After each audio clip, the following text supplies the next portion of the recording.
Di sebuah rumah sederhana di pinggir kota, hiduplah seorang perempuan bernama Alia. Sudah 3 tahun ia menikah dengan Raka, lelaki yang dulu ia percaya mati-matian, lelaki yang ia pikir adalah jawaban atas segala doa yang ia panjatkan. Tapi, semua berubah sejak ibunya sendiri, Bu Sari, datang tinggal bersama setelah ayah Alia meninggal. Pada awalnya, semuanya tampak biasa. Raka ramah, ibunya tenang.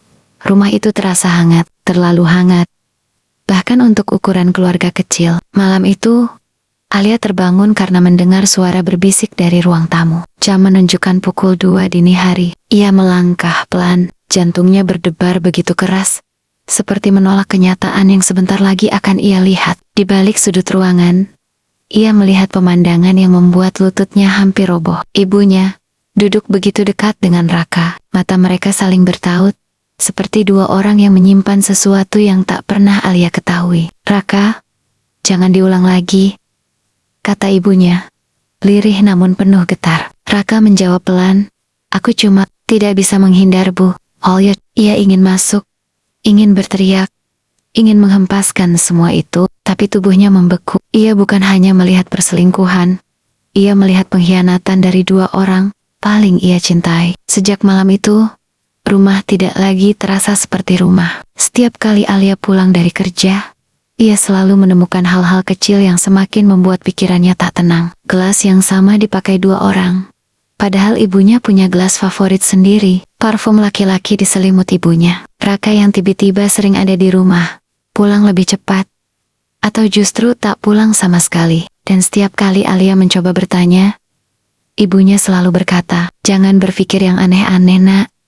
Kamu cuma lelah." Namun Alia bisa melihat tatapan gugup di mata ibunya. Ia bisa melihat raut bersalah yang berusaha disembunyikan. Hingga suatu sore, hujan deras turun. Alia yang pulang lebih awal membuka pintu rumah dan mendapati suasana rumah sangat sepi. Namun ada suara yang terdengar dari kamar ibunya. Suara napas terburu-buru. Suara desahan tertahan. Suara yang tidak mungkin salah ia kenali. Dengan tangan gemetar, ia membuka pintu sedikit. Dan di sana, dalam bayang-bayang temaram lampu kamar, ia melihat suaminya, Raka, dan ibunya sendiri, saling berpelukan. Waktu seakan berhenti. Hatinya hancur. Bukan lagi seperti kaca pecah, tapi seperti debu yang diterbangkan angin. Ibunya terkejut, wajahnya pucat, bibirnya bergetar. Nak, ini tidak seperti yang kamu pikirkan." Raka menutup wajahnya, tak sanggup menatap Alia. Alia tersenyum samar. Senyum yang bukan bahagia, tapi rapuh, patah, dan kehilangan arah. "Tidak seperti yang aku pikirkan." Suaranya bergetar, namun tajam. "Kalau begitu, coba jelaskan.